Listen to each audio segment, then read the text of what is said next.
Welcome in our channel knowledge plus. हम start कर रहे हैं क्लास 8 का chapter number 4 material, metals and non metals. पिछली वीडियो में हम इसका एक पार्ट कवर कर चुके हैं जिसमें हमने physical properties of metals, non metals के बारे में बताया कि आखिर मेटल्स क्या हैं, क्या उनकी स्पेशलिटी है। और अब हम इस वीडियो में आगे का पार्ट कंप्लीट करने जा रहे हैं।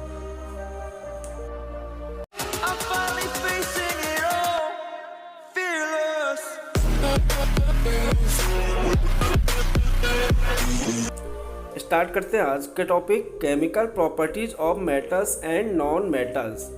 फिजिकल प्रॉपर्टीज़ के बारे में हम पिछली वीडियो में बता चुके हैं। अगर आपने हमारी पिछली वीडियो नहीं देखी तो हमारे चैनल पर जाएं और उसे सब्सक्राइब करें और वीडियो देखें ताकि ये चैप्टर अच्छे ढंग से आपके समझ में आ जाए कि आखिर मेटल्स क्या हैं और नॉन मेटल्स क्या हैं। अब हम देखते हैं कि रिएक्शन विद ऑक्सीजन कैसे मेटल्स और नॉन मेटल्स रिएक्शन करते हैं आपके मेटल्स और नॉन मेटल्स से।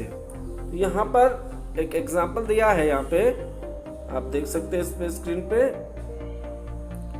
कि रस्ट जो बनता है जिसे हम जंग कहते हैं, लोहे पे लग जाती है, तो वो कैसे फॉर्म होता है, वो भी ऑक्सीजन की रिएक्शन से ही बनता है। तो हम देखते हैं यहाँ पर नीचे ये रिएक्शन देखिए। जब आयरन लोहा ऑक्सीजन के साथ, जो एटमॉस्फेयर में ऑक्सीजन है हवा में, उसके साथ रिएक्शन करता है और मॉइस्चर प्रेजेंट रहता है एटमॉस्फेयर में, उसके साथ रिएक्ट करके लोहे में जंग लग जाती है और उस दौरान नया केमिकल प्रोडक्ट बनता है जिसे हम रस्ट कहते हैं। और इसका केमिकल नेम है, यहाँ पे आप लिखेंगे इसे, यहाँ पे जगह नहीं हो पा रही है, फेरिक ऑक्साइड या आयरन ऑक्साइड भी कह सकते हम इसे। और इसका फॉर्मूला है Fe2O3। यानी कि यहाँ पर आपकी केमिकल इक्वेशन कंप्लीट हो गई है, इसे आप कंप्लीट कर लें। और अब है अगला जो रिएक्शन है मैग्नीशियम को जब बर्न हम करते हैं, मैग्नीशियम जो कि एक मेटल है, ये भी मैग्नीशियम, जब ये मेटल रिएक्ट कर रहा है ऑक्सीजन के साथ, उसे जलाते हैं हम ऑक्सीजन की प्रेजेंस में, तो वो आखिर कैसे रिएक्ट करता है, तो उस दौरान बनेगा, यहाँ पर बनेगा मैग्नीशियम ऑक्साइड। अगर राइटिंग समझ में आए तो ध्यान से देखें, मैग्नीशियम ऑक्साइड यहाँ पर बनेगा। और इसका जो फॉर्मूला है जैसे MgO, तो यहाँ पर ये प्रोडक्ट बना है MgO। तो ये हमने देखा यहाँ पे कि किस तरह से केमिकल रिएक्शन हुई और कैसे यहाँ पर ये मेटल्स ने रिएक्ट किया है ऑक्सीजन के साथ। इसके लिए एक एक्टिविटी भी दे रखी है, आप इस एक्टिविटी को भी देख लें। और ये एक्टिविटी दी है कि रस्टिंग कैसे हुआ है, और उसके रस्टिंग ये आपको आपके प्रैक्टिकल में भी करवाया जाएगा कि थोड़ा सा आप रस्ट लें और उसमें रस्ट के साथ ऑक्सीजन मिक्स कर लें, वाटर मिक्स कर लें, तो और फिर जो रस्ट है उसकी प्रॉपर्टी आपको नापनी है। कैसी प्रॉपर्टीज़ है इसकी, जैसे हमने एसिड बेस साल्ट आपने पढ़ा होगा। अब इस एक्टिविटी के बिहेव पर हम देखते हैं कि ये आखिर जो ये मेटल ऑक्साइड बने हैं, जैसे आयरन ऑक्साइड बना है या मैग्नीशियम ऑक्साइड बना है, तो वो उसकी नेचर क्या होगी, एसिडिक होगा या बेसिक होगा। तो उसके लिए एक एक्टिविटी दी है यहाँ पर, आप देख सकते हैं यहाँ पर testing of the nature of the rust, कि आखिर रस्ट की नेचर क्या होती है। तो उसके लिए एक्टिविटी में किया है कि थोड़ा सा आप रस्ट इकट्ठा कर लें और उसे थोड़े से पानी में घोल लें और उसे सस्पेंड कर दें और उसे टेस्ट के लिए रख लें टेस्ट ट्यूब में, जैसे इसमें डाला हुआ है। अब जो टेस्ट ट्यूब में डाला फिर हमने लिटमस पेपर आपने सुना होगा। लिटमस पेपर क्या होते हैं? लिटमस पेपर दो टाइप के होते हैं, एक तो रेड और एक ब्लू। रेड और ब्लू लिटमस पेपर का यूज़ हम करते हैं लेबोरेटरी में। अब इसमें जब हम चेक करेंगे तो क्योंकि ये मेटल ऑक्साइड है, जब इसका हम चेक करेंगे तो इस ये जो बिहेव होता है इनका, अगर वो एसिडिक होगा तो वो ब्लू लिटमस को रेड में कन्वर्ट करेगा, acid convert to blue litmus to red, जबकि बेस रेड लिटमस को ब्लू में। तो अब हम जब टेस्ट करेंगे तो ये क्योंकि बेसिक नेचर का रहेगा तो ये रेड लिटमस को ब्लू में कन्वर्ट कर लेगा। तो इसलिए हम कह सकते हैं कि ये जो ऑक्साइड बना हुआ है metal oxide, that is the basic in nature. तो यहाँ पर क्लियर हो गया होगा आपका कि आखिर जो नेचर है वो कैसी होती है, जो हम मेटल ऑक्साइड गेन करते हैं ऑक्सीजन के साथ रिएक्शन जब होती है। अब देखते हैं हम अगला जो पार्ट है। अब नेक्स्ट देखते हैं हम कि यहाँ पर एक दे रखा है कि कॉपर वेसल्स, जब हम कॉपर वेसल्स यानी कि जो तांबे के बर्तन होते हैं उन्हें हम कॉपर वेसल्स कहते हैं, जब ये एक्सपोज्ड होते हैं मॉइस्ट एयर में, मॉइस्ट एयर मीन्स जिसमें नमी हो, तो उनमें जो कोटिंग होती है वो ग्रीन कोटिंग होती है। इसमें ध्यान रखना, ये ग्रीन कई बार ये बहुत इंपॉर्टेंट क्वेश्चन है, किस तरह का कोटिंग होगी, कैसे उसमें रस्टिंग होगी। तो इसमें ग्रीन कोटिंग होगी। ये ग्रीन कोटिंग, ये ग्रीन मटेरियल क्या है, ये कॉपर हाइड्रोक्साइड है। ये है कॉपर हाइड्रोक्साइड जो कि CuS2 है, और कॉपर कार्बोनेट CuCO3, इन दोनों का मिक्सचर है, उसके कारण वो ग्रीन कलर का होता है। तो अब देखते हैं ये रिएक्शन आखिर होती कैसे है। जब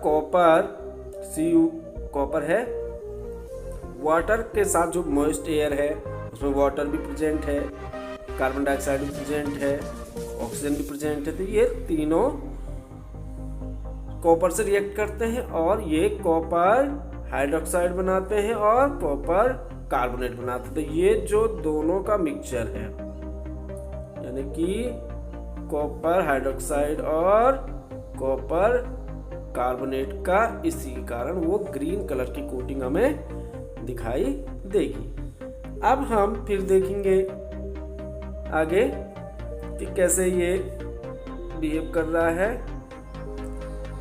मैग्नीशियम रिबन की हमने देख ली है कि टेस्ट करके देखा कि बेसिक नेचर के देखे हमने, सारे एसिडिक है या बेसिक है, इसके लिए हम बेसिक नेचर हमने एक्टिविटी करके देखी। अब एक और एक्टिविटी है यहाँ पर हमने एक्टिविटी में demonstrate by the teacher in the class जो दे रखा, आप ध्यान से देख लें। इसमें हमें एक पाउडर सल्फर लेना है और उसे एक लेपलेगनिंग स्पून पर रखना है, एक स्पून में रखना है उसे, जो कि थोड़ा सा आपको दिखा दूं मैं कैसा होता है। ये वाला स्पून है, उसमें हम रख देंगे।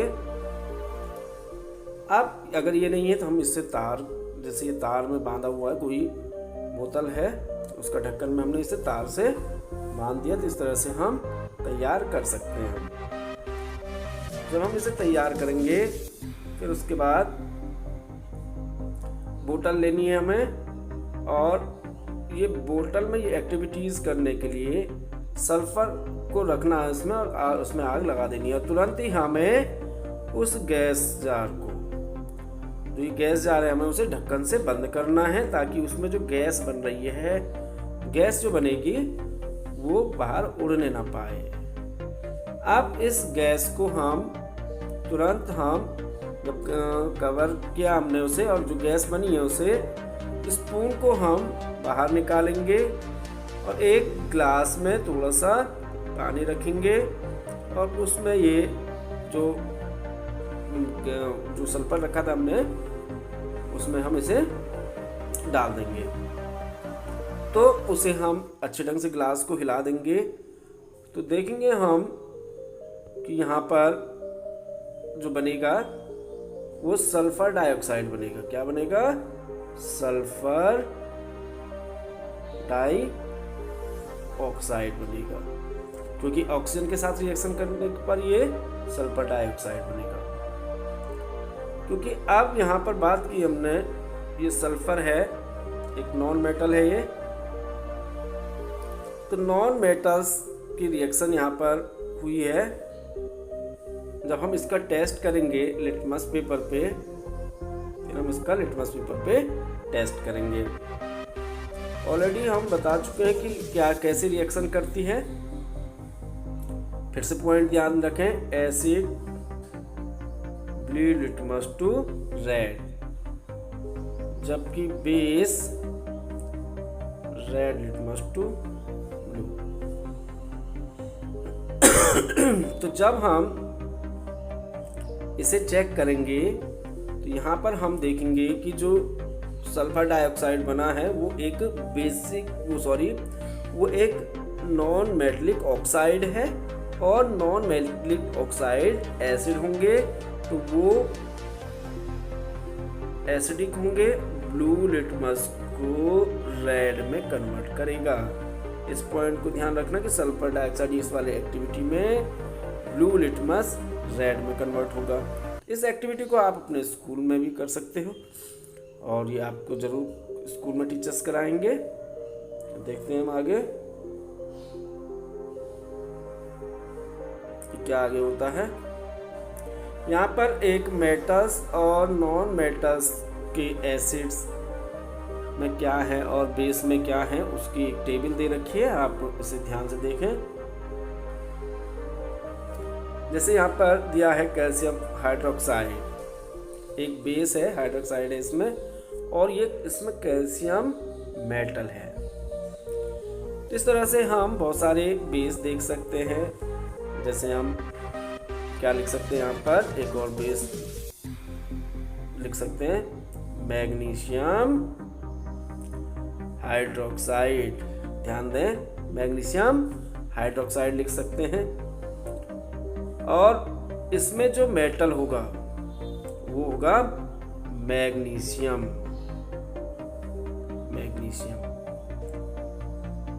इसके अलावा हम तीसरे में क्या लिख सकते हैं, सोडियम हाइड्रोक्साइड यानी NaOH भी लिख सकते हैं हम। यहाँ पर सोडियम जो है, जिसे हम सोडियम कहते हैं, सिंबल है ये, तो सोडियम इसमें मेटल रहेगा। बाकी दो आप एक्टिविटी करेंगे और आप फिल करेंगे, इसे चेक करेंगे कि कैसे ये हो रहा है। हमने एग्जांपल दे दी है। अब बात करते हैं हम एसिड्स।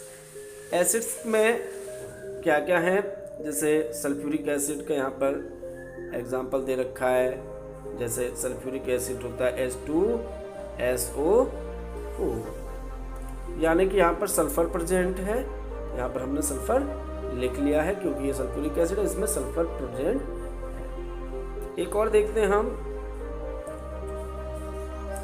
HCl, यहाँ पर हम लिखेंगे हाइड्रोक्लोरिक एसिड, इसे कहेंगे हाइड्रोक्लोरिक एसिड। एसिड का नाम है हाइड्रोक्लोरिक। और यहाँ पर Cl, क्लोरीन यहाँ पर लिखेंगे, क्लोरीन नॉन मेटल है, तो इसे हम इस वाले टेबल को फिल करेंगे। अगला देखते हैं हम, एक और एग्जांपल देखते हैं हम देखते हैं HNO3, जिसे हम नाइट्रिक एसिड कहते हैं। ध्यान दें, इसे नाइट्रिक एसिड है ये। अब यहाँ पर नाइट्रोजन, वैसे सारे इसमें नॉन मेटल्स हैं, हाइड्रोजन भी है, नाइट्रोजन भी, ऑक्सीजन भी है, तो हम एक इसमें नॉन मेटल इसमें लेते हैं। इसमें हमने माना नाइट्रोजन ले लिया। इस तरह से ये हमारी टेबल 3 हमने 2 एग्जांपल दे दिए और 2 आपको एक्टिविटी में कंप्लीट करने हैं। आगे हम चलते हैं, वीडियो को आगे बढ़ाते हैं। तो यहाँ पर सल्फर डाइऑक्साइड बना था, गैस बनी थी, जिसे हमने जब हमने रिएक्शन करवाई थी, जलाई थी, वो सल्फर डाइऑक्साइड बनी थी और उसे जब पानी में घोला था वो सल्फरस एसिड बना था और उसकी केमिकल रिएक्शन इस तरह से हुई थी कि सल्फर डाइऑक्साइड को वाटर में डिसॉल्व होने पर वो सल्फर एसिड बना था, H2SO3 बना था।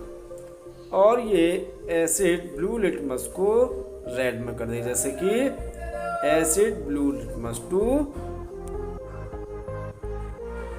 रेड। ये इसका कैसे कैरेक्टर है, acid blue litmus to red में कन्वर्ट करता है और ऐसे ही इसने भी कन्वर्ट किया। यानी कि हम कह सकते हैं कि जो मेटल्स के ऑक्साइड थे वो बेसिक थे, जबकि जो नॉन मेटल के ऑक्साइड थे वो एसिडिक कैरेक्टर के थे। तो ये पॉइंट आप ध्यान रखें। आगे हम अगला जो रिएक्शन देखते हैं, दूसरा पॉइंट है रिएक्शन विद वाटर, कि आखिर मेटल और नॉन मेटल कैसे रिएक्ट करते हैं। इस पॉइंट को ध्यान दें। Sodium metal is very reactive और विगसली विद ऑक्सीजन एंड वाटर के साथ वो बहुत तेजी से रिएक्ट करता है। इसलिए हम सोडियम को देख सकते हैं, यहाँ पे ये जो दिखाया है कि इस तरह से कितने जल्दी ये रिएक्शन कर रहा है, आग भी लग सकती है इसलिए, और इसलिए ये हाईली रिएक्टिव मेटल है। इसलिए हम इसका यूज़, इसको जो स्टोर करते हैं वो केरोसिन यानी कि मिट्टी तेल में करते हैं। तो इस पॉइंट को ध्यान रखना, बहुत इंपॉर्टेंट क्वेश्चन है ये। आगे बढ़ते हैं और अब देखते हैं ये एक्टिविटी में देख रखा किस तरह से इसमें हमने सोडियम को जलाया है। सोडियम का रिएक्शन वाटर के साथ है। अब जैसे सोडियम रिएक्ट विगसली कर रहा है, इसके अलावा कुछ अदर मेटल है वो ऐसा नहीं करते हैं। आयरन है, आयरन वो बहुत स्लोली रिएक्शन करता है पानी के साथ। Generally non metals do not react with water, वो पानी के साथ जनरली रिएक्ट नहीं करते हैं। और सच नॉन मेटल्स और नॉट विद वाटर दो में भी वेरी रिएक्टिव नहीं, जबकि वो हवा में बहुत ही रिएक्टिव होते हैं। उनमें से कुछ एग्जाम्पल है, उनमें से एक है फॉस्फोरस। फॉस्फोरस का नाम आपने सुना होगा। फॉस्फोरस नॉन मेटल है और उसे हम अगर एयर में रख देंगे तो वो आग पकड़ लेता है। आइंस्टाइन का एडिसन का नाम सुना होगा आपने। तो एक बार एडिसन जब रेलवे डिपार्टमेंट में थे तो उनकी फॉस्फोरस की बोतल गिर गई थी और उसमें आग लग गई थी। तो उन्होंने अपनी लेबोरेटरी बनाई थी उसी में, ट्रेन में ही, तो आग लग गई थी, इसलिए उन्हें नौकरी से भी जाना पड़ा। तो उससे लगा सकते हैं हम कि फॉस्फोरस कितना रिएक्टिव है, और इसलिए ताकि वो ऑक्सीजन से रिएक्शन ना करे हम उसे वाटर में रखते हैं। तो ये ध्यान देने वाली बात है कि कौन सा नॉन मेटल है जिसे हम पानी में रखते हैं। ये चैप्टर काफ़ी लंबा है और काफ़ी इम्पोर्टेंट भी है, क्योंकि इस वीडियो में ये कवर नहीं हो पा रही है। इसलिए हमारी आगे की वीडियो देखें, और वीडियो देखने के लिए हमारे चैनल को सब्सक्राइब ज़रूर करें। और इस वीडियो में अगर आपको कोई कमी नज़र आती है तो हमें कमेंट्स बॉक्स में कमेंट करें, ताकि हम आने वाली वीडियो में उस कमी को दूर कर सकें। और अगर आपको हमारी वीडियो अच्छी लगी तो हमारी वीडियो को लाइक करें, शेयर करें। Thank you.